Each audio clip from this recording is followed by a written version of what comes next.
Welcome to another episode of Stay Paid. I'm Joshua Stike along with Luke Acree, and our guest today, I think we were saying maybe the second car interview we've had. Yeah, second car, but incredible. This guy's busy. Yeah.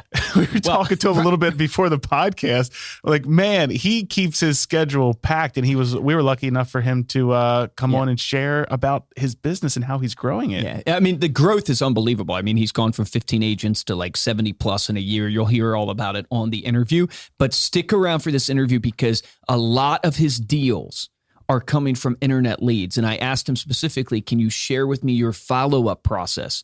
And he broke it down into an acronym called C-Test. So you're going to stick around to hear what that acronym stands for. But first, before we introduce him, we'd love it if you take a minute to subscribe to Stay Paid on Apple Podcasts or on Spotify if you're not already subscribed. And make sure to drop us a review to let us know how we're doing. We'll read it right here on the show. This week's featured review, I asked for reviews, and you guys came through. We got some brand new, fresh reviews. This one comes from Robert286 via Apple Podcast. He says, a great listen, 5 stars.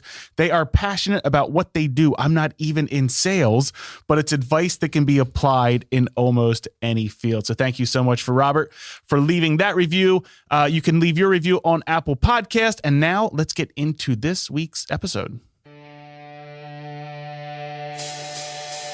From Reminder Media, this is Stay Paid, a sales and marketing podcast on a mission to help you close more deals and retain more business. Hosted by the VP of Marketing, Josh Stike, and Reminder Media's president, Luke Acree. So get ready to hear the golden nuggets that will allow you to live a life of freedom tomorrow, but only if you take action today.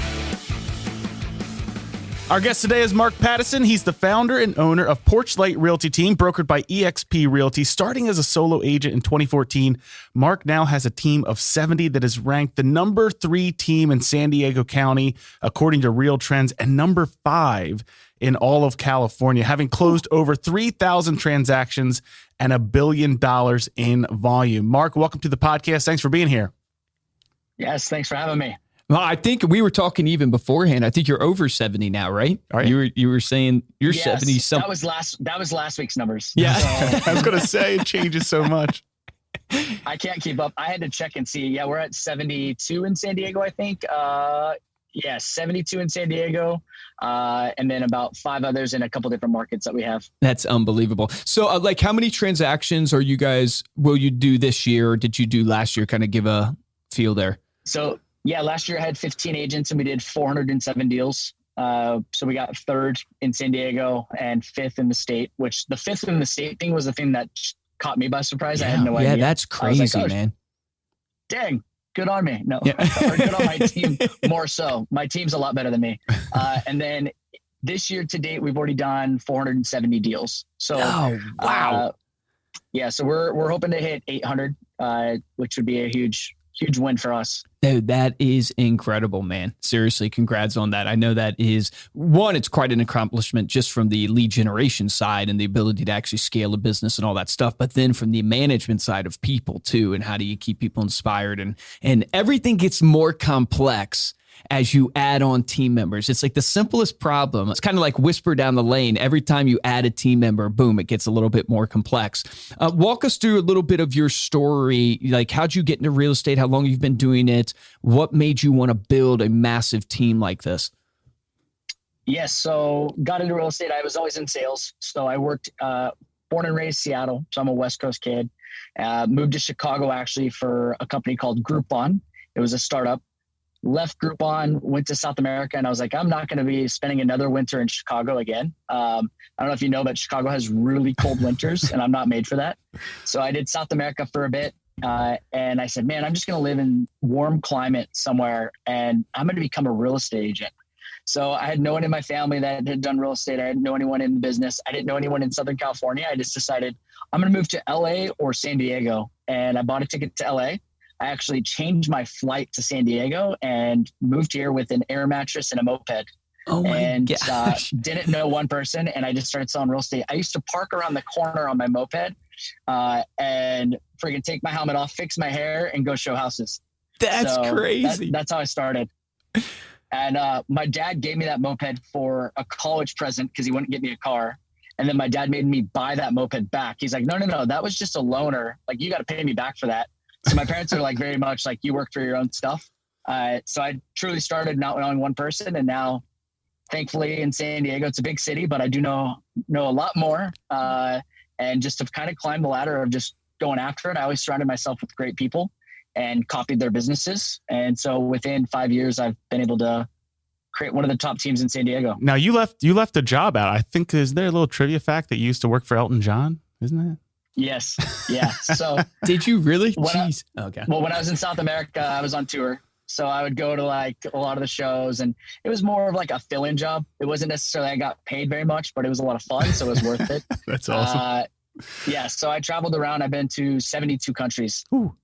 So you're used to the traveling game. So tell us about you said 15 agents last year, right? 70 agents already this year. What has been some of the biggest challenges scaling a team that quickly?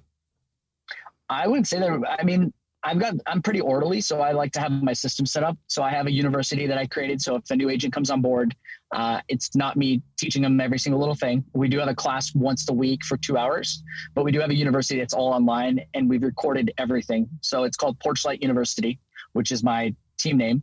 And we basically just throw everyone into Porchlight University and go from there. What the difference was is I had 15 agents. I met this guy out of Arizona. He was running his own brokerage, and he's like, I follow you on social media.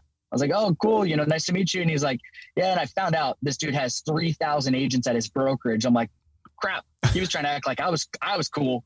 I'm like, I need to ask him more questions. So he goes, you're thinking too small. You need to be bigger.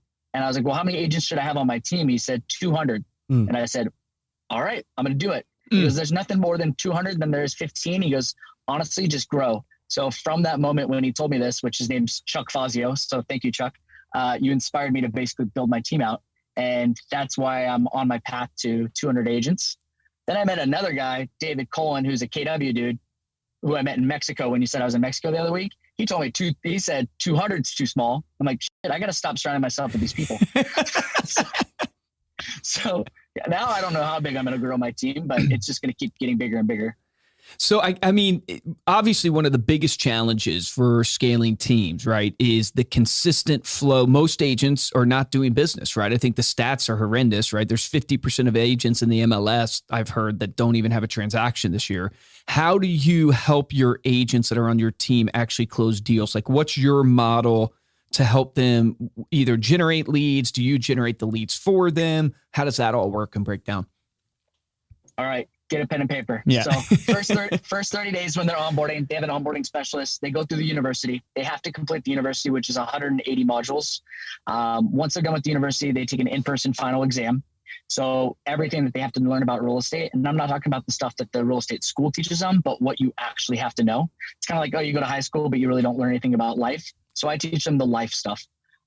We go through that. They then do 5 sample contracts. They do 4 buyer consults, and they make 2,000 dials, all in their first 30 days. Wow. So we have it set up that they're like, hey, you better prove yourself to be on the team.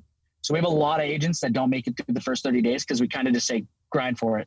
After 30 days, they get partnered with a mentor. The mentor is kind of their go-to person to teach them real life showings, how to do a listing presentation, how to do a buyer consult, but more so than just what they see online that I created in the university. The first 5 deals, they're partnered with that mentor.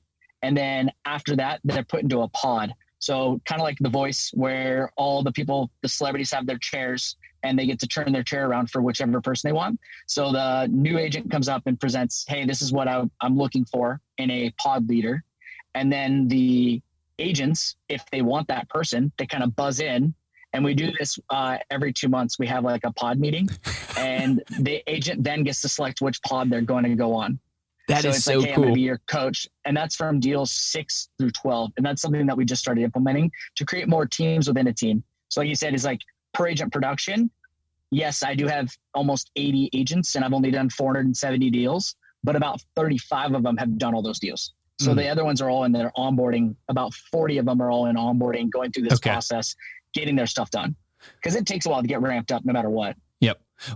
So you mentioned something that stood out to me. You mentioned 2,000 dials, right? Which is, I love hearing that. I think one of the biggest pain points of real estate agents is they just don't want to pick up the phone and call people. And it's a huge mistake. Can you talk to us a little, what are they calling? Like, how does that work? What does that 2,000 dials look like? Yes. So we have Follow Up Boss and Ylopo. So that's our CRM. Nice. We have the pawn set up. So each little area, say it's like old Zillow leads, old realtor.com leads, whatever lead that we maybe didn't convert, we put them into different pawns. Reason being is I don't want to have a brand new agent have their first call be a Zillow Flex call and then them mess up. So we make them go through old leads, practice on them. Funny thing is we used to call it the dead pond. Now we call it the money pond.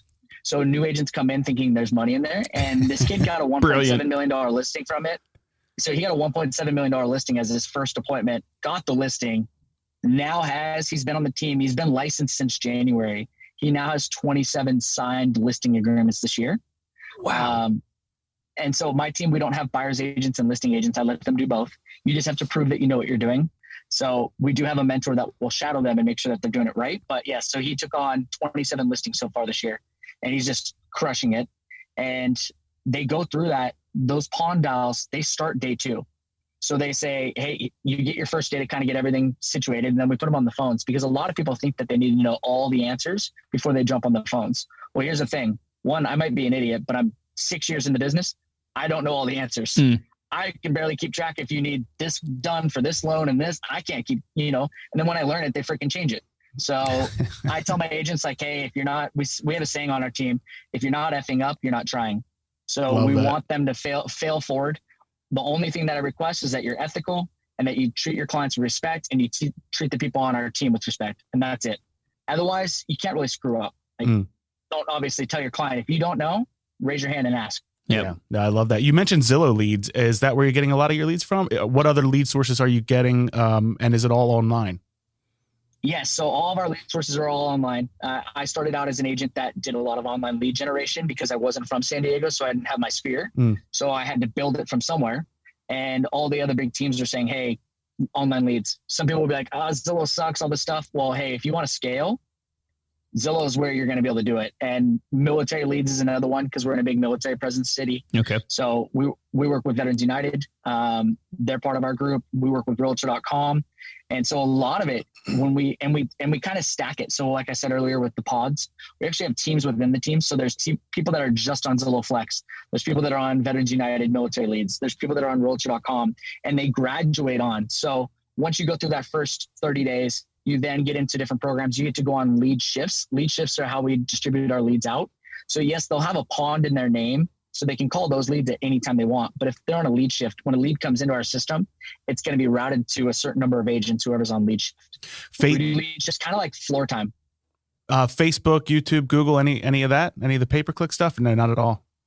None of it. Only just like ready to go leads. So I don't want my agents personally calling someone who 1 out of 100 will convert, and then also 1 out of 100 convert at 18 months or whatever the PPC and Facebook ads go at. So we go after more high quality leads. Our military lead source converts at about 30%. So every third phone call they're answering, they're selling a house. Our Zillow Flex, we're one of the top teams for Zillow in Southern California. Same thing. We have a crazy high conversion with them. And so the way that we do it is like, hey, first up, you're going to start with the pawns, the old leads. Then you're going to get on realtor.com, which is leads that I buy. We also have Op City. We've got homes. We've got a couple like the big ones. Look up anything. If you're on a budget, look up any free lead sources that you can sign up for that you pay on a referral. That's gonna be the best way to start out. And then once they graduate on, we have a path and say, hey, look, in 2 months, you will be on Zillow Flex, but this is what you have to do. So I would say like, you're going to drown in real estate. If you're just at any brokerage or any team, they're just going to throw you in the water and say, hey, here's your desk. Here's a phone. At Porchlight, I'm going to say, hey, there's an island. It's 5 miles that way and you have to swim, but at least you're swimming in the right direction, and good luck. There's sharks. There's everything else. So have at it, but go. And that's how I run my team. So I think that if they have that path and they know like, hey, I only have to hit these freaking old leads and prospect for X number of days. And it's not like I have to get something out of it. And it's the end of like, this is how I'm going to run my entire career. Like if you make someone prospect like crazy, they're going to get burnt out. Yeah. No, I loved one key point that I want to point out that I think is a golden nugget that I think people should take advantage of is that concept that you had of look for free lead sources. And yes, you have to pay the referral fee, right, for the op cities and stuff like that. But at the end of the day, you're just getting started. It's a great opportunity. So that's a golden nugget for people. If you're not looking for free sources and getting your name in the hat for those free sources, hey, you're missing out, especially at the beginning. Obviously, you're building up to build this database for each agent, because then now you have the internet leads going. You also are working then your sphere, which hopefully will start being recurring business for you long term. I'm curious though, when you're making those phone calls, do you guys have like a minimum standard that each agent must hit every week, every day? Because reason for my question is kind of a selfish question. My brother has a team. And literally last night, no joke, I think he's up to 6 agents and he's trying to onboard a couple more on his team. And he's thinking the same thing as you of going, hey, I probably need to start scaling this to really go big. But one of his struggles is, and if the agents of his team listen to this, guys, this is the struggle. Sorry, it's real. They don't want to get on the phone. So I was saying, hey, this is normal because I have 120 people in my own company that are on the phones all day. And guess what? They do sales for a living and they don't want to get on the phone. Getting on the phone's hard. So I talked to him about minimum standards. Like, hey, you need standards, and I shouldn't really call them minimum, but you need standards in your organization that everybody must hit. Do you have some of that? Do you buy into that? Like, how do you keep people motivated to do what they should be doing? Yeah, so there's different tiers. We do have, depending on the agents. So a brand new agent is going to have to do a lot more dials than an experienced agent on my team. Also, I think there's a factor of over KPIing someone. So key performance indicators, making them do all these little things, which are great. But if you do it too much, your agents are going to be like, dude, just leave me alone. Like, I feel like I'm being babysat. I don't want to be the helicopter parent kind of team leader. And I also personally hate being told what to do. So I don't tell my agents what to do. I've created this culture of just like kick-ass agents that just are naturally motivated. I'm not someone who's like, hoo-ha, blah, blah, that kind of, I'm the type of person that's like, if you talk over me at the team meeting, I'm going to tell you to shut the F up and get out. I'm kind of a like, no bullshit. My dad's military and a Olympic coach. Okay. So wow. And I went to Catholic school my whole life. So it's payback to all these people of my childhood. But yes, that's how it was growing up with an Olympic father and, Navy dad. So I run it that way. It's like, hey, just do what you need to do. So there's really no key minimums when you're brand new, for sure. Cause they don't know that you're supposed to be told no freaking 95 times before they get one appointment or 100 times before they get one appointment. That's normal when you're calling old leads. I think they need to go through that. Plus, I'm not going to waste money personally on an agent that doesn't have the skill set yet. So that's the only time we measure them is when they're brand new. The more experienced agents on my team, truly, if they've been on the team for more than a year, they just get inbound calls now. So my team doesn't prospect. They just get calls. They obviously do follow-up and different things. Hey, right. We found this house or that. But we really monitor on the amount of leads we give someone. So the maximum leads we give an agent on our team is 20. And the most that they can have in their name at a time that are active is 100. Okay. So if they have 100 leads, they can't sign up for more lead shifts for the next week. So we monitor that because too many leads is a bad thing. And if you're just sitting there chasing all the time, you're never truly going to be able to convert. Do they all work under the Porchlight Realty team name? Like they all work? So how do you manage the like the brand, like the experience that they're giving to your clients? Yeah. So with it, definitely it's my team. The way we get our agents that join us are through people on our team. So thankfully people don't necessarily recruit anyone who doesn't really match the brand. As we grow bigger, we need to find more people. So it's harder and harder. So we are reaching out on different, Wise Hire and different ad sites. Just started that a couple of weeks ago, but everything's been organic. And I find that if, hey, I'm an agent on your team and I do well, I'm only going to bring someone on that I think would be a good fit for us. So naturally the culture's been pretty amazing. And I lead with that. I always say I'm the type of person that thinks that everyone is amazing. I think that there's a lot of really good people in the world. And if you lead into that and tell people they're good, you know what? They're good. I love it. If you're just constantly negative and think that everyone's out to get you and stuff, people are going to freaking get you. Yeah. And that's so good, man. With that. Well, we'll have to have you back on when you hit 200, which at your rate should be about 3 months. So. Don't test me. Don't tell me I can't do something. No. That's unbelievable. One thing that I also want to point out, which is a golden nugget, is, man, your numbers. Like, exactly what people need to be doing at exactly the phase. And the confidence in which you just portray that is super, super impressive of just, hey, look, you're locking in. This is the plan. Run the play. And if you don't run the play, hey, get the F out. Like, you're not supposed to be here because, we're here to have a kick-ass team, right? I'm curious, though, because obviously, this is what everybody wants. How do you deal with the agent that's not motivated, right? Because, you want to believe everybody's good, But is that like you're the one firing them? They fire themselves? Like, how does that normally work for you? I'm sure you've experienced it. They fire themselves. The only time I'll fire someone is if someone's rude to someone. So I had an agent that was just rude to my newer admin on the team. He sent an email kind of derogatory, and I called him up and I said, "Hey, what's going on?" He goes, "Well, I wasn't trying to be rude." And I said, "Well, you were." And then I go, "Would you have sent me that email?" And he said, "No." And I said, "Okay, that means you're no longer on my team." So he was rude to an admin person, which I think that at all levels, I don't care if you're an agent that sells 30, 40 houses a year, that doesn't fly. So that's the only time I'll fire someone. People on my team, I try to keep a caliber of like, hey, you need to do at least 12 deals in your first year, which kind of is not even that good. But I do try to push that. But I think people just naturally let themselves go because they go, I don't want to work that hard. I mean, I just looked at my top agents numbers. In the top 5, number 1 has done 31 deals this year. Number 2 has done 29. Number 3 has done 27. Next one's 27 and 21. So, and we're just halfway through the year, everybody listening to this. So yeah, that's crazy. Yeah, it's insane numbers. So the best thing is I don't think I've ever sold that many houses myself, but I'm good at team leading, I guess. But clearly, yeah. I didn't have these systems set up like where I came from and when I was on my team, which was not a team. It was someone who like would take, commission from me. Okay. There was nothing really else provided, no leads, no nothing. These guys had leads, they got systems, they have everything set up for them. So they're able to do, it's basically, it's a factory now. I love it. So another selfish question for myself is you're getting a ton of leads in. Can you give me a little insight into like your follow-up strategy? Because obviously everybody's not answering the first call. And like, how many times do you call a lead, or do you drip on them? What do you drip on them with? What's kind of what have you seen work for you and your team? Yeah. So I personally hate email. So I've never sent a mass email, and I don't drip on anyone. I don't know. I just don't like it. So I don't do it to anyone. Wow. Probably dumb on my part.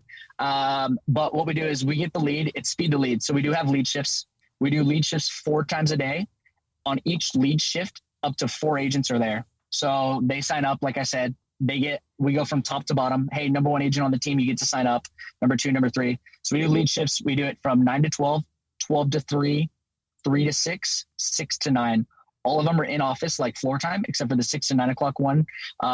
Also, we have a lot of single moms on my team. If they have a kid at home or something, they just text our admin team like, hey, I'm going to stay home today, but here's a picture of me at home. Like, I'm working. We don't want someone to get a lead and they're at the gym or at the grocery store or wherever they're going to be running around doing errands. We want them to be in front of their computer ready to go. So our speed of lead is like within 5 seconds. We do an acronym that I made up. It's called C-Test, which is CTEST, and it's call them. If they don't answer, you hang up, call them again. They don't answer, you hang up, you call them again. So you don't leave a voicemail. You do it 3 times in a row. If they pick up on the 3rd time, we say, oh, I'm so sorry. I was trying to leave you a voicemail, but it clicked off. Hey, but you inquired about that little cute blue house. When would you like to see it?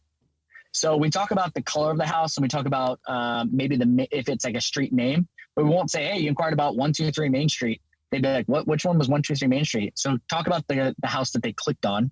And then you try to set the appointment right away. I think people try to overqualify someone on the phone. If you get them on the phone, do not talk to them about lending. Don't talk about anything. Just talk about the area they're looking in, and don't talk about that specific home, because the person that comes in rarely ever buys that specific home. They go and look at it, but you want to show them more than one house. You want to show them 3 to 4 properties. If you show them one, there's 0 time to build rapport. So that first initial call, super quick, less than 3 to 4 minutes, get them off the phone, get the appointment for hopefully the day of or the next day, get everything done, show them 3 to 4 houses, and set the appointment for the next house, just like a barber does. When you go and get your hair cut, they say, hey, when do you want to come back? They don't want to call you to follow up, nor do they want you to go to another barber. Same thing. I don't want you to go to another real estate agent. So set that appointment for that next time you're going to go show houses. Send them a little email and a bomb, which is a video message email with like next steps and how to get pre-approved. When you're in person, then talk about lending and the next steps to get pre-approved. Don't talk about it on the phone. People don't like talking about money. The person who likes talking about money is a highly analytical person, and that's like 5% of the population. So you're alienating 95% of the people right away. So we always talk about it in person. Well, say that first call, they don't answer. So then the next thing you do those 3 calls, then you text them. Hey, so I inquired about this house, and you'd screenshot it. If they don't answer, do ... let me know. Or if you can send a GIF or a GIF, whatever the heck it's called, send the one. It's like in Finding Nemo, there's a girl tapping on the glass and it says, are you there? So we send that, and it has a huge response. or the one of like Elsa from one of the Disney movies, Frozen. She's sitting outside of her sister's room and it says, "Elsa, are you there?" That's another one that gets like a ton of responses. That's awesome. So if they don't respond to that, then you do, so that's the T, text. E is email. So you'd send them an email. "Hey, these are the properties you inquired about. Here's 5 others that you want to look at or that you'd be interested in." And then you set them up on a search. So we use Ylopo. Ylopo will send them listings every single day. You want them on your search site, not on the others, not Zillow, not Realtor.com, because you want them to click on your stuff so that they see you. And then the last thing you do is you set up a task to follow up with that person. So that's C tests: call, text, email, search, task. That is so obviously, good. I talked a little bit about getting the appointment right away if you do get them on the phone. When you do the appointment stuff, if you get them on the phone, it's ALM is the acronym. So appointment, location, motivation. No lending, none of the other talk. Just get appointment, set it. Okay, perfect. What are you looking in Pacific Beach for? Where are you going to be working? What's going on? And then what brings you to San Diego? So getting those ideas, ALM and C tests, that's going to be your highest conversion for leads. Mind you, these leads do answer because they're higher quality leads. They're not Right. PPC and Facebook. These people are like ready to go. Okay. No, that makes sense. Man, that's so good. Thank you for sharing. That is awesome. I'm actually going to tell my brother, Steven, hey, start sending these GIFs or GIFs or whatever they're called. I don't know. I can't remember. I looked it up once, but I can't So remember what they're called. So the person who created it pronounces it GIF, Okay. but it stands for graphical interchange format or something. So I've always said GIF. I can't call it GIF. I can't. It's like the peanut butter. Peanut butter. Yeah, seriously. All right. So got to ask you, man, because super successful. I just love, obviously we're not even in person. We're over Zoom, but your energy is just amazing. It's just crazy. You can tell just how well you run the team just from this one interview. And we get the privilege of interviewing a lot of people. So super impressive, man. But want to ask you, are there routines that you've implemented in your life that you look back and you go, man, these routines have really helped me be successful? no, but I would say the one thing, because I'm horrible with routine because my schedule's so crazy. As you can see, I'm in a car right now, is just implement. A lot of people sit there and try to perfect the whole process, and my done is better than your perfect. So try to catch me because my shit's going to be like a train falling off the tracks, but I'm going to make sure it keeps going. I think that's the biggest thing is I think we get analysis paralysis. I also think that people are so scared of failure. Some of the best business people in the world have failed so much. And America has this idea that if you're failing, you are awful. Mm. So let's just stay stagnant and do nothing with our lives and be these boring people in the middle of nowhere. No, get out there, fail, try it. If you mess up, who cares? Like, that's the biggest thing I can give it advice. Like, really, if you start a company or a team and it fails, you know how many times my team has failed? And I've spent thousands of dollars doing that. Like, yeah, it's been a lot. It's a pain in the butt, but that's what's got me to where I am now. Without all of that, I would not be where I am. Mm. So that's the biggest thing is don't sit there and just try to overanalyze. Take action. Love that. Take action. Wait, I see that. Wait a So I've second. seen that That's like- somewhere. yeah. Mark, real quick before we close out, what would you go back and tell younger Mark now that, knowing what you know now? I would say my biggest thing right now is I feel like I need to really reflect on where I'm at and be appreciative where I'm at. That's another problem is you always want more. So I would say, my biggest thing is looking back. I'm like, how the heck did I live off of X amount when I used to count change to go buy cookies at 7-Eleven when I was like 26 years old. Mind you, I started real estate when I was 30. So I would say that start real estate younger. If you're 18 years old, freaking get your real estate license. Because if I started at 30 and I'm here, I can't imagine where I would be if I were, a youngin' and started this career. Nah, good stuff. Yeah, Great it's a great advice. piece of advice. Tell people how they can connect with you. What's the link for your university? How can they follow you on Instagram? All that stuff. Yeah. So best way, Instagram. Like I said, I hate emails, so don't email me. No, you can I'll respond. Mark Sells San Diego. So Mark Sells San Diego on Instagram. Shoot me a DM. We do have a course coming up in 2 weeks that we're going to be doing. Basically, it's how to launch a team. Everything that I went over, but really deep down in it. It's I believe it's 6 weeks. It's going to be videos of all my operations, my systems, everything. So That's incredible. definitely hit me up on there, and then we can get you set up. I give away a ton of free stuff anyway. So if you need help on anything, I'm happy to help. Awesome. The more you give, the more you get. That's so beautiful. Thanks again for being here, Mark. Thank you all for listening. To dive deeper into this episode, get those links that we mentioned there. You can go to staypaidpodcast.com for the show notes. And while you're there, you can find the videos for all of our episodes as well. If you're looking for ways to support the show, there's only two ways we ask. One is to share this episode with a friend. The other is to head on over to Apple Podcast, drop a 5-star review, and leave a comment. And if you want to get a hold of me or Luke, you can email us. We are podcast@remindermedia.com. We'll respond as well. We like social, but too. we actually like Instagram better too. So make sure to follow us on Instagram @StayPaidPodcast. For this episode of Stay Paid, I'm Joshua Stike. Guys, I'm Luke Acree. What an incredible interview. Here's 2 action items for you because I couldn't help myself. One really impacted me. One is this, and it seems simple, but I think it's really powerful because it challenges myself as well, is see the best in people, not the worst. And if you find yourself today seeing the worst in people and that people are out to get you, I loved what Mark said is they're going to get you. But if you see the best in them, that's what you're going to get. You're going to get the best from them. So what an incredible action item that you can apply. The second action item that's very tactical for your business is this C test. Do this on your leads. Call them. I love it. Call them 3 times, right? Because they're going to wonder who's calling. They're more likely to pick up.